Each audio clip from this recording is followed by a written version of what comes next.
अस्सलाम वालेकुम। शादी को 1 महीना हो गया, लेकिन अभी तक मेरे शोहर ने मुझे हाथ भी ना लगाया।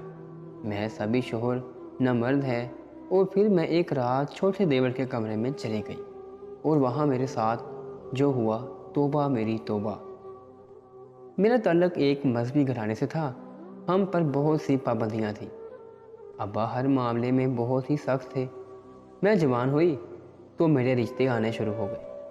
मैं तीनों बहनों में बहुत बड़ी थी और खूबसूरत भी थी, इसलिए एक से बढ़कर एक रिश्ता आया।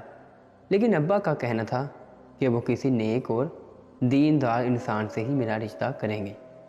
फिर अब्बा ने एक दिन बताया कि इनके एक मरहूम दोस्त का बेटा है। वो बहुत ही दीनदार है, नेक और शरीफ लोग हैं। हमारे घर वो रिश्ता लाना चाहते हैं। 2 दिन बाद ही एक बड़ी उम्र की औरत हमारे घर चली आई। इसने बताया कि वो लड़के की माँ है। देखने में वो बहुत ही नेक और पर्देदार थी।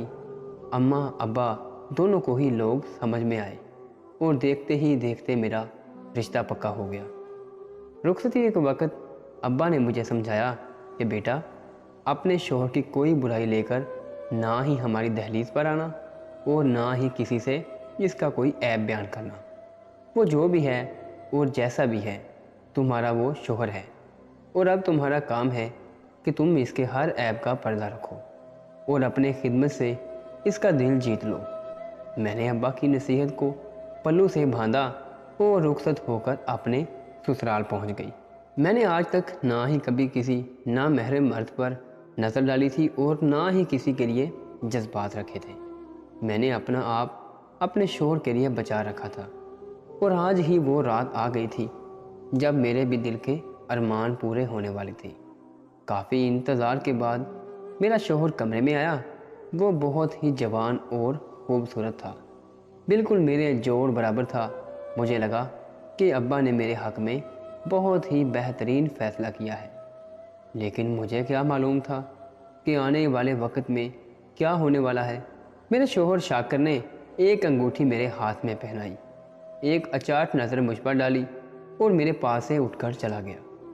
मुझे इससे कुछ मोहब्बत भरे जुमलों की तवक्को थी, लेकिन ऐसा कुछ भी नहीं हुआ था। इसका अंदाज बहुत ही अजीब था। मैं अपना दिल मसवस कर रह गई। मेरा शोहर लिबास तब्दील करके आकर बिस्तर पर बैठा तो वो बहुत ही अजीब तरह से अपने पैरों पर हाथ मारने लगा, जैसे किसी बेचैनी का शिकार हो। कुछ ही देर में उठकर यहाँ से वहाँ टहलने लगा। कभी अपनी उंगलियों को आपस में चटखाता तो कभी अपने पैरों को सहलाने लगता। समझ ही नहीं आ रहा था कि इसे क्या हुआ है। मैं पूछना चाहती थी, लेकिन मुझे डर लग रहा था।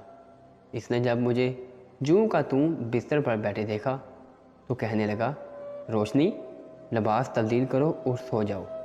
तुम कब तक यूं ही बैठी रहोगी? शादी की पहली रात मुझे अपने शोहर से हरगिज़ भी ऐसी उम्मीद नहीं थी। मेरे दिल में अपने शोहर को लेकर तरह तरह के ख्यालात आने लगे, लेकिन मैंने खामोशी से लिबास तब्दील किया और सोने के लिए लेट गई। हैरत की बात थी कि ना ही मेरा शोहर बिस्तर पर आकर लेटा था, ना ही इसने मुझे हाथ लगाया था। वो सुकून से सोफे पर सो गया था। अगले दिन मैं अपने घर गई तो दिल में आया कि अम्मा को शाकिर के रवैये के बारे में बताऊं, लेकिन फिर अब्बा की बात याद आ गई, इसलिए मैं खामोश हो गई। सारा दिन गुजार कर रात घर लौटी तो पहली बार मेरा सामना मेरे देवर से हुआ। वो 13 साल का बहुत ही खूबसूरत बच्चा था। मैंने फ़ौरन अपने चेहरे पर दुपट्टे से नकाब डाला तो मेरी सास गुस्सा हो गई और कहने लगी, मेरा बच्चा सिर्फ 13 साल का है, इतना मासूम है, इसे पर्दे करने की क्या ज़रूरत है? क्या तुम ये साबित करना चाहती हो कि हम बदकिरदार लोग हैं? अपनी सास की बात सुनकर मेरे होश ही ठिकाने आ गए। मेरा देवर भी अजीब नज़रों से मुझे देखने लगा। इस बच्चे के सामने मेरी सास ने मुझे बहुत खरी खोटी सुना दी थी, और मैं ना चाहते हुए भी देवर के आगे अपना पल्लू हटा लिया। पल्लू हटते ही मेरा देवर गौर से मुझे देखने लगा और मैं अपने आप में ही शर्मिंदा होने लगी। मेरे पर्दे का भरम टूट गया था। मैं सर झुकाए बहुत देर अपनी सास और देवर के साथ ही बैठी रही। सास ने तो कुछ ना कहा था, अलबत्ता मेरा देवर बहुत सारी बातें कर रहा था। वो बहुत ही मासूम सा था। कुछ देर इनके साथ बैठकर मैं कमरे में आई तो शाकर कमरे में ही मौजूद थे। मुझे देखकर ना ही इनके चेहरे पर मुस्कुराहट आई थी और ना ही ऐसा लगा था कि वो खुश हुए हों, बल्कि इनके चेहरे पर तो परेशानी नज़र आ रही थी। मैंने कुछ झिझकते हुए पूछा कि शाकिर, आपको कोई परेशानी है क्या? उन्होंने अजीब सी नज़र मुझ पर डाली और कहने लगे, हाँ मैं परेशान हूँ, लेकिन तुम्हें बताने वाली बात नहीं है। इनके नरम अंदाज पर मुझे कुछ हिम्मत हुई तो मैं इनके करीब ही बैठ गई और मोहब्बत से कहा कि जो भी बात है आप मुझे बता दें, मैं आपकी बीवी हूँ। मेरी बात पर शाकिर ने अजीब नज़रों से मुझे देखा और कहने लगे, नहीं, इस बात पर तुम मेरा साथ नहीं दोगी, बल्कि मुझे छोड़कर चली जाओगी। इसलिए बेहतर है कि मुझसे ऐसा कोई सवाल ना करो।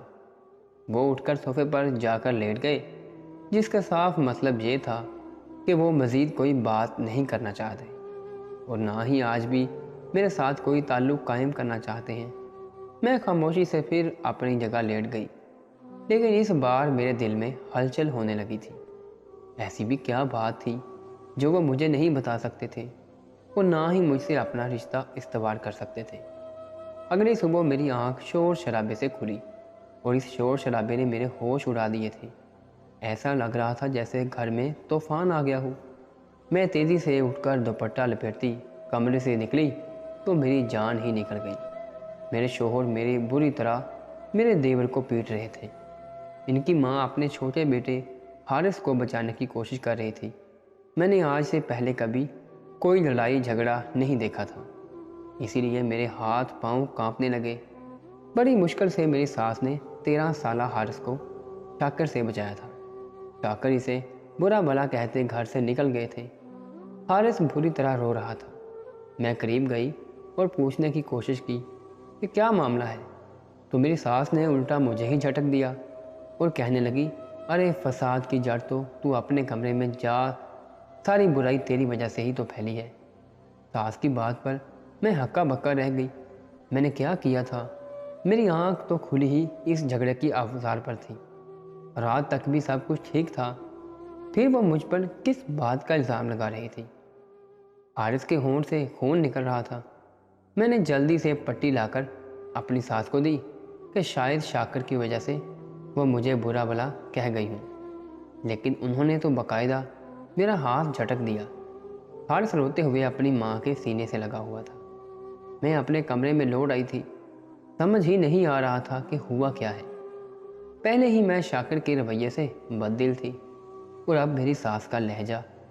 दोनों भाइयों के दरमियान क्या हुआ था मुझे तो ये भी इल्म नहीं था और कसूरवार तो मुझे ठहराया जा रहा था। मुझे शाकिर की वापसी का इंतज़ार था और वापस आते तो खुद ही मुझे कुछ बताते।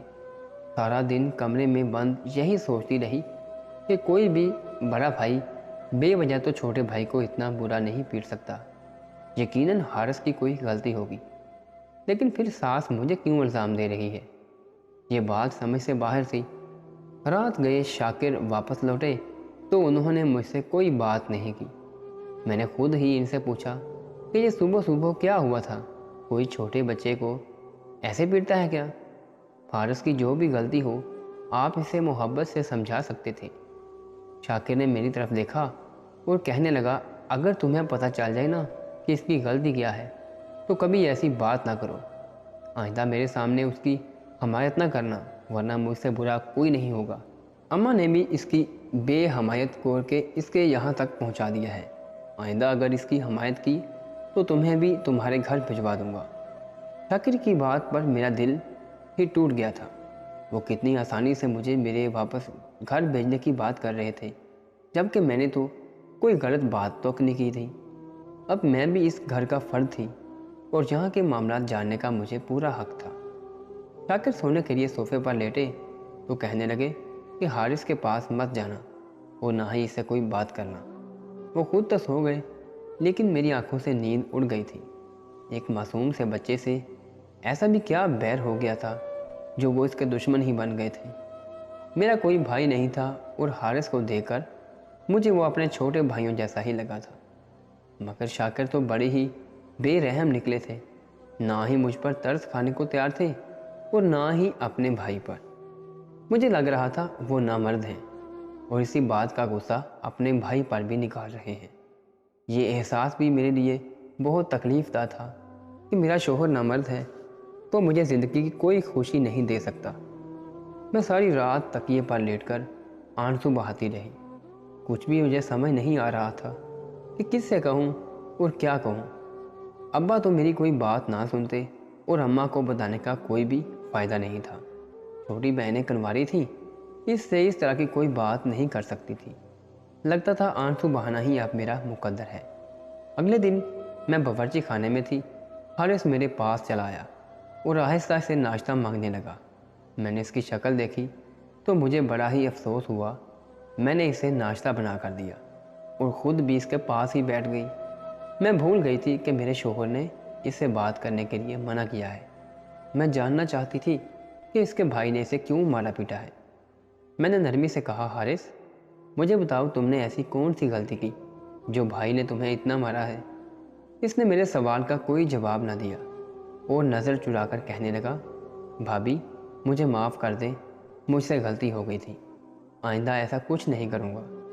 मुझे इसकी बात समझ ना आई। मैंने कहा, हारिस ठीक से बताओ क्या क्या है जो माफ़ी मांग रहे हो। वो कहने लगा, नहीं मैं नहीं बता सकता, बस आप मुझे माफ़ कर दें।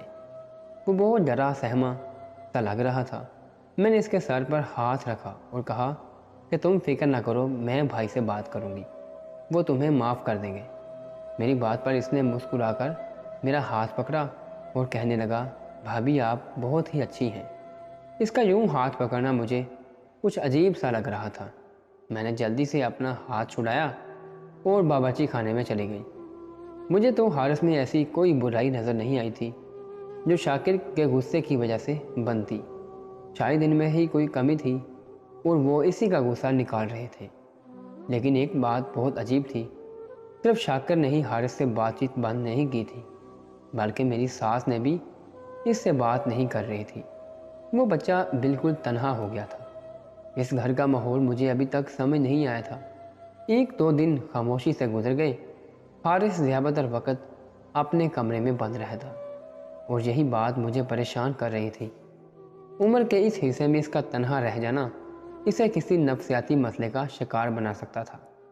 लेकिन मैंने शाकिर का मिजाज देखकर कोई बात ना की थी।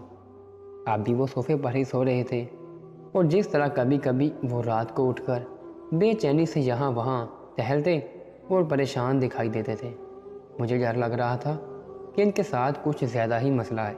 एक रात तो मैंने इन्हें दवा खाते भी देखा और मुझे यकीन हो गया था कि वो नामर्द हैं और छुप छुप कर अपना इलाज करवा रहे हैं। ऐसे ही हफ्ता गुजर गया। एक शाम शाकिर काम से लौटे तो इनका मिजाज काफ़ी अच्छा था। मैंने मौका देखकर इनसे कहा कि अब हारिस को माफ़ भी कर दें, कब तक इससे बात नहीं करेंगे। आपने तो इसे मुंह ही फेर लिया है। वो बेचारा बहुत ज़्यादा रोता है, परेशान है। अम्मा भी उससे बात नहीं करती, सारा वक्त अपने कमरे में बंद रहता है। मेरी बात पर शाकिर का मूड अचानक ही ख़राब हुआ और वो कहने लगे, हारिस के अलावा तुम्हें और कोई बात नहीं आती? तुम्हारा दिल बहुत इसके लिए तड़पता है। बेहतर यह है कि तुम उससे दूर रहो और अपने काम से काम रखो। आइंदा मैं तुम्हारी ज़ुबान से इसका नाम भी ना सुनूं। वो उठकर कमरे से ही बाहर निकल गए और मैं हक्का बक्का रह गई। छोटे भाई को लेकर उसका ऐसा रवैया मेरे लिए बहुत ही हैरानकुन था। इनकी आवाज़ इतनी ऊंची थी कि मुझे डर हुआ कहीं हारिस ने उनकी बात ही ना सुन ली हो। इनके जाते ही मैं फ़ौरन अपने कमरे से निकली और हारिस के कमरे पर गई तो वो बिस्तर पर खामोशी से बैठा था। शायद इसने अपने भाई की बात सुन ली थी। मुझे इसे हमदर्दी हुई। मैंने कहा, हारिस अपने कमरे से बाहर निकला करो। सारा दिन यहाँ अकेले बैठकर क्या करते हो? कमरे की हालत बहुत ज़्यादा ख़राब हो रही है। कमरे की सफाई क्यों नहीं करवाते? कई दफ़ा मैंने अम्मा से कहा है कि तुम्हारे कमरे की सफाई भी कर देती हूँ, लेकिन अम्मा तो इजाज़त ही नहीं देती। कहती है कि तुम गुस्सा करते हो। मेरी बात पर वो धीरे से मुस्कुराया और कहने लगा, भाभी आपको मेरे कमरे की सफाई करने की कोई ज़रूरत नहीं है, मैं अपने काम खुद करता हूँ। मैंने दीवारों पर लटके बड़े बड़े जाले देखे और कहा कि हाँ दिख रहा है तुम कैसी सफाई करते हो। चलो बाहर निकलो, मैं तुम्हारा कमरा साफ कर देती हूँ। इसने फ़ौरन इनकार किया और कहने लगा, कोई ज़रूरत नहीं है, मैं कल खुद ही कर लूँगा, आप जाएं। वैसे भी भाई गुस्से में घर से बाहर निकले हैं, थोड़ी देर में ही लौट आएंगे और आपको यहाँ देखकर फिर चीखेंगे। इसकी बात ठीक ही थी। मैंने कहा कि चलो मैं कल तुम्हारे कमरे की सफाई कर दूँगी। अगले दिन इसने खुद ही अपने कमरे की सफाई कर ली थी और काफ़ी अच्छी तरह सब कुछ साफ कर दिया था। शाकिर का मिजाज भी ठीक हो गया था। ऐसे ही हमारी शादी को महीना हो गया। इस महीने में अगर कुछ ना बदला तो वो शाकिर का हारिस के लिए रवैया था, वो अब भी इससे नाराज़ थे। पता नहीं ऐसी कौन सी बात थी जो इनका गुस्सा उतर ही नहीं रहा था।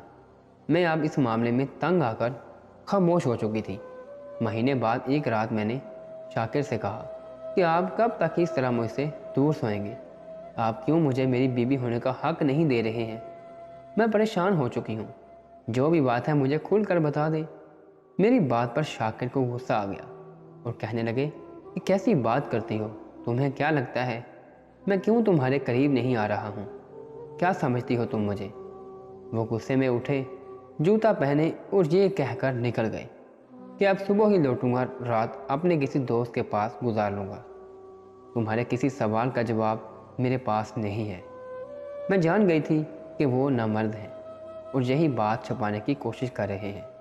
काफ़ी देर तक मैं अपने कमरे में ही बैठी रोती रही और फिर जब दिल गम से फटने लगा तो अपने आंसू साफ किए और कमरे से निकल आई। हारिस के कमरे के दरवाजे पर नज़र पड़ी तो नीचे से रोशनी छन छन कर बाहर आ रही थी। यकीनन वो रात गए जाग रहा था। मैं बिना सोचे समझे ही इसके दरवाजे पर हाथ रखा तो दरवाज़ा खुलता ही चला गया। शायद दरवाजे की कुंडी नहीं लगी हुई थी और अंदर जाते हुई जो हुआ मेरी जान निकल गई। जो मंजर मैंने देखा मुझे अपनी आंखों पर यकीन ही नहीं आया। मेरा 13 साला देवर ये क्या कर रहा था? इसकी नज़र मुझ पर पड़ी तो सट पटा गया। शायद इसे मालूम नहीं था कि मैं अपने कमरे से निकलकर यहाँ चली आऊँगी। कहने लगा, भाभी आप यहाँ क्या कर रही हैं? मैंने एक ज़ोरदार तमाचा उसके मुंह पर दे मारा और कहा कि तुम बताओ तुम ये क्या कर रहे हो? वो घबरा गया और रोने लगा।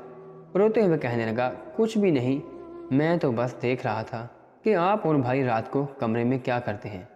इसकी बात सुनकर मेरे होश उड़ गए। मैंने कहा, तुम्हारा दिमाग तो ठीक है, तुम अपने शादीशुदा भाई भाभी के कमरे में झांक रहे हो, वो भी दीवार में सुराख करके। क्या तुम्हारे अम्मा और भाई को ये बात मालूम है? मेरी बात पर इसके चेहरे का रंग उड़ गया और कहने लगा, हाँ भाई और अम्मा को मालूम है। इसी वजह से भाई ने मुझे पहले भी मारा था और मुझसे वो बात भी नहीं करते। इन्हें पता है कि मैं कभी किसी सुराख से झांकता हूँ तो कभी किसी दर्द से। मैं क्या करूँ? मैं अपनी आदत से मजबूर हूँ। मेरा दिल चाहता है कि मैं आप दोनों को छुप छुप कर देखूँ और मुझे पता चले कि शादी के बाद क्या होता है। मेरे दोस्तों ने मुझे बहुत सी बातें बताई हैं और इसी वजह से मैं बेचैन रहता हूँ। मैंने अपना सर पकड़ लिया था। मैं सोच भी नहीं सकती थी कि एक 13 साला बच्चा ऐसी हरकत भी कर सकता है। इसीलिए मेरा शोहर हारिस इस कदर नाराज़ था। वो अपने छोटे भाई को समझा समझा कर थक चुका था और मार भी चुका था, लेकिन हारिस में कोई तब्दीली नहीं आई थी। इससे पहले कि मैं कुछ कहती, मेरी सास चली आई और कहने लगी, बहू तुम इतनी रात गए यहाँ क्या कर रही हो? मैंने अपनी सास को देखा और कहा, आपका बेटा इन सुराखों से हमारे कमरे में झांक रहा है। क्या आपको पता नहीं है?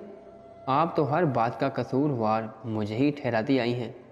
मेरी सास की आंखों में आंसू आ गए और कहने लगे, क्या करूं, बेवा औरत हूं। ये 2 ही बेटे मेरा सहारा हैं। बड़ा बेटा तो बहुत ही नेक और दीनदार बन गया, लेकिन इस छोटे को ना जाने स्कूल में कैसी सोहबतें मिली कि ये बहुत ही बागी हो गया है। हर गंदी हरकत में पड़ चुका है। मैंने इसे बहुत संभालने की कोशिश की, लेकिन ये है कि सुधरता ही नहीं।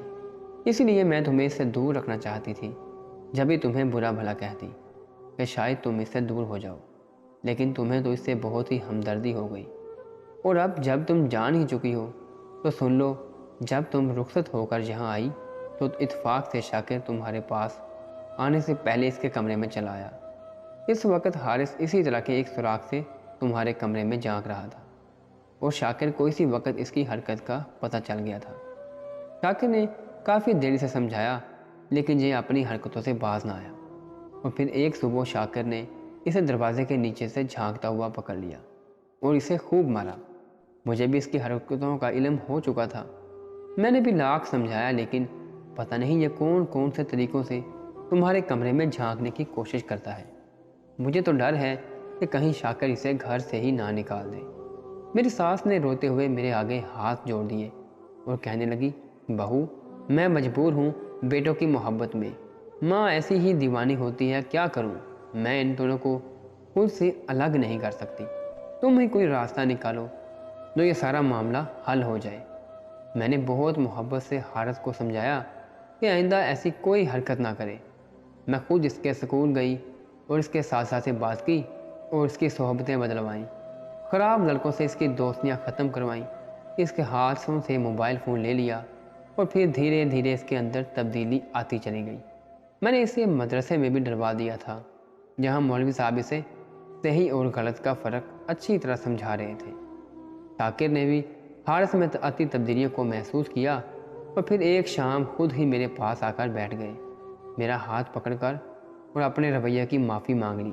کہنے لگے کہ میں بھائی کی وجہ سے مجبور تھا کہ تمہیں سچ نہیں بتا سکا، اور اس ڈر سے تمہارے قریب نہیں آیا کہ میرا بھائی ہمارے کمرے میں جھانکتا ہے۔ میں تمہیں یہ بات بتاتا تو شاید تمہیں مجھے چھوڑ کر چلی جاتی، مجھے یہی خوف تھا، لیکن تم نے اپنی سوچ بوجھ، سمجھداری اور دینداری سے اس معاملے کو بہت اچھی طرح حل کیا ہے۔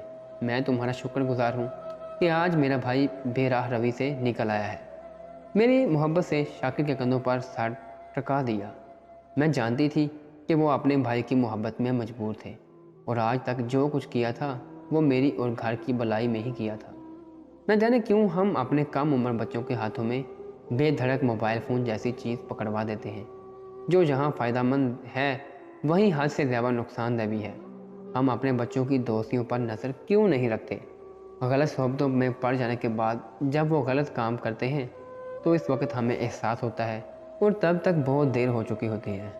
اگر آپ کو ہماری ویڈیو اچھی لگی ہو تو آپ نے اس کو لائک کرنا ہے اور آگے شیئر بھی کرنا ہے، اور اگر ابھی تک آپ نے ہمارا چینل سبسکرائب نہیں کیا تو آپ نے اس کو سبسکرائب کرنا ہے اور بیل آئیکن کو دبا دینا ہے۔